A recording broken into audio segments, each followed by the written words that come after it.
What is up, Coach Emma here, and welcome back to the Fit Habit Life podcast, where we cut through the noise, talk real health and fitness, sustainable fat loss, and habits that actually work. And on today's episode, I will be talking about why you self-sabotage, why you can't reach your goals, why you keep getting in your own way. But before we dig in, I just wanted to thank you for listening. If you've been enjoying the show, if you could rate the show, share the show, subscribe, that just helps me get in front of more people, which helps me help more people, which is the goal of this show. So anyway, but before we jump in, I actually wanted to, so I'm recording on Mother's Day. So this is going out tomorrow. And I just wanted to thank all the moms out there. I coach a lot of moms. I have a mom. I'd like to be a mom someday and just give you guys a shout out because what you do is really hard. You guys not only birthed people, which is a whole process in and of itself, 9+ months, not even including recovery and all of the crazy stuff kids put you through. But thank you for doing what you do. It's super important. And yeah, just wanted to thank all the moms. Happy Mother's Day. And the reason I was thinking about self-sabotage is a lot of my moms do this. So no hate, but oftentimes we've built habits and behaviors that are more comfortable, and it is uncomfortable to do the changes. And so I've noticed, again, a lot of my moms self-sabotage because they go to what's normal and what's natural because they have a lot on their plate. And so, making changes really hard to do. It's even harder to do when you have other humans to take care of. So, just wanted to talk about it in general today. But for the most part, we self-sabotage not because we want to fail, but because that is what our body knows. And our body is trying to regulate our nervous system. So for myself, self-sabotage, I think I talked about this last episode, food. When I'm in a stressful state, you know what tastes really good? Food does. And food kind of gives me some type of relief. So even if I have goals, if I'm in a stressful situation, I might eat more than I should. I might overindulge. I might pick something that is not conducive to my goals because my body is trying to keep me safe. And so oftentimes we self-sabotage because the behaviors that we've built to soothe and help us feel more regulated aren't the right behaviors. That might look like alcohol. That might look like isolation. It might look like distraction, scrolling endlessly on your phone. It might look like,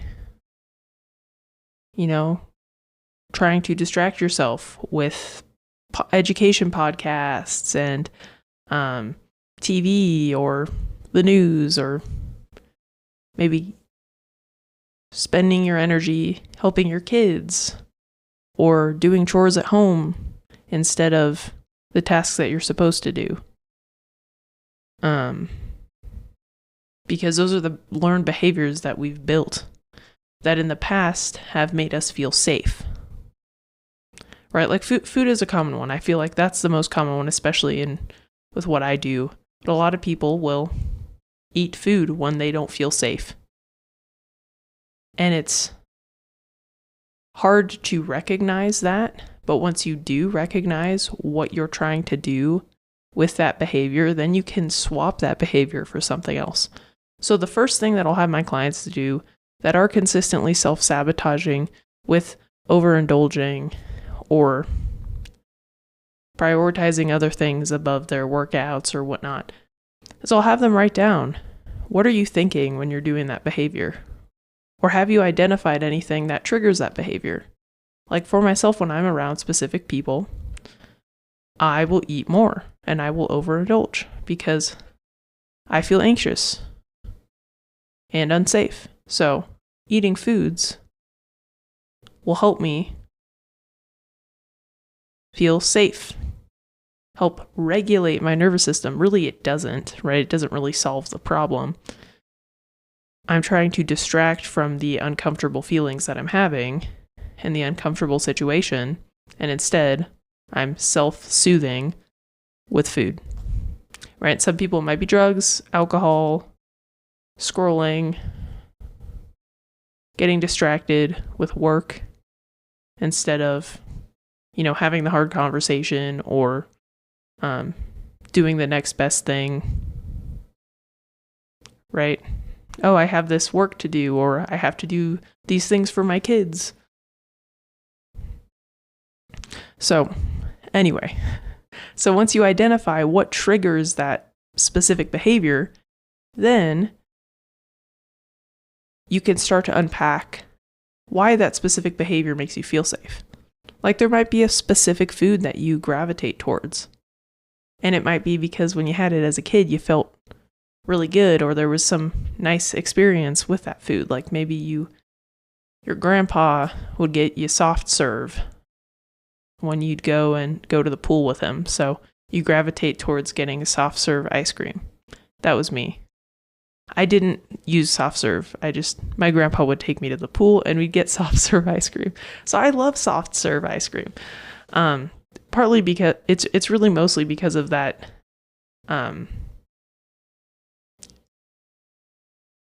memory with my grandpa.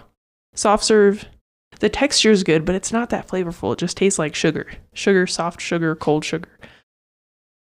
Anyway, so figure out what that behavior that is self-sabotaging is trying to do for you, and see if there's something else that would be better serve you. So something that I've started to do when I'm around those particular people and I'm a little anxious is I will go on a walk outside. I'll go on a walk outside, get some sunlight. I might go to the gym too, depending on time of day, to get out of that environment, to feel better, to better take care of myself. And movement for me helps me feel good.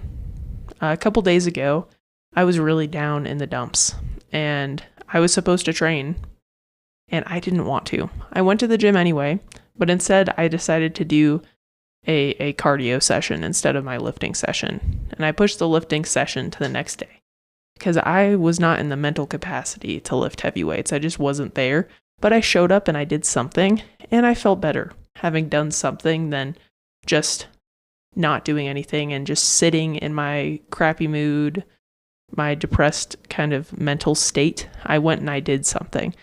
And that helped. That helped a lot. I was still kind of down, but it helped quite a bit. So, and again, it doesn't have to be working out. It doesn't have to be going on a walk. Maybe it's reading a book that you really like that kind of calms you. Maybe it's playing some music. Maybe it's listening to music. Maybe it's playing a video game. And video games, people dunk on them in the fitness space, but it's a tool, and you can use it the right way or the wrong way. There's people that don't go out and do things, and they just get involved in the own virtual world and don't have any relationships, don't actually live their lives. That's an unhealthy way to use video games. I'd say video games to unwind or play with other people and connect with other people, that's a great way to use them, to de-stress and chill. Yes, I play video games. Anyway,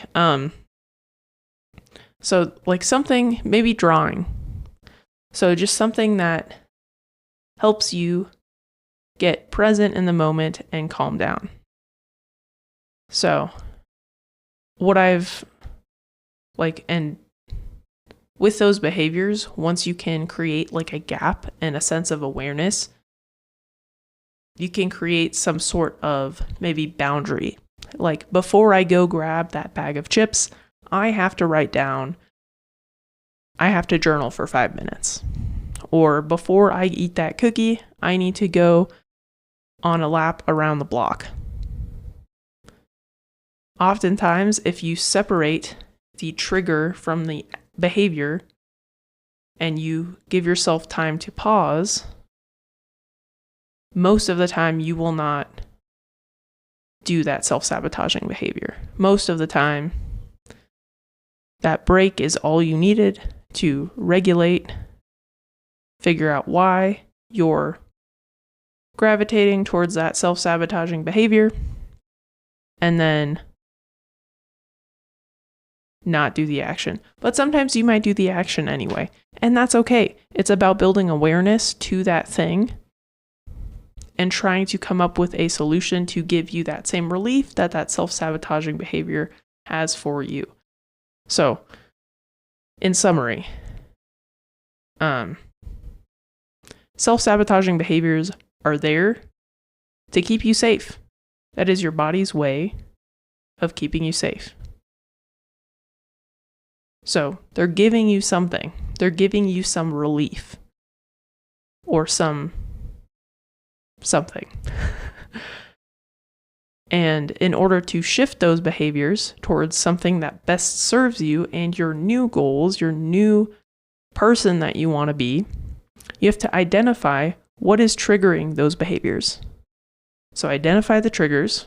When you can identify the triggers, you can come up with a boundary and or game plan to separate that trigger from the action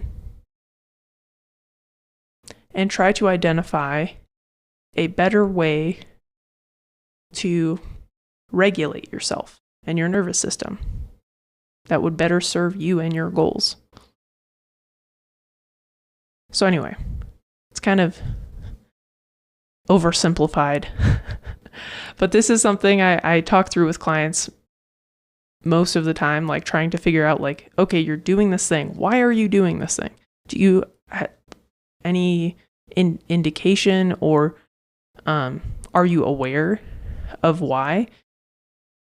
And honestly, I think the best value of having a coach is helping my clients identify those behaviors that they didn't realize that they had, help them build better behaviors so that they can achieve their goals and sustain their goals, and then help them find a way to become that new version of themselves. So, most of the time, and just in general, what I've noticed is clients will say, you know, I've noticed this thing, and this might not be self-sabotaging behavior, just in general, like noticing something. They'll notice something when they start working with me, and I'm like, how long have you had this? And they're like, honestly, I don't know. I just started paying more attention to things when I hired you. So that's another interesting thing. And so I think sometimes too, hiring a coach, paying more attention to will help you be more aware of the behaviors you already have and help you better connect to yourself, to your body, and to the potential behaviors that you need to shift and change. So anyway, if you are struggling with this, you're like, I keep self-sabotaging. I cannot, for some reason, identify why I cannot consistently train, or I cannot consistently have those meals that I know best serve me, or I consistently overindulge. I consistently go to Starbucks when I know I shouldn't be, and I have food at home, or I consistently go out to eat every single night, even though I plan my meals for the week. So one, identify what is going on when you're doing those things. Start there, and then it'll kind of help you unpack what really is going on and what you're trying to do. And generally speaking, it's your body's trying to keep you safe.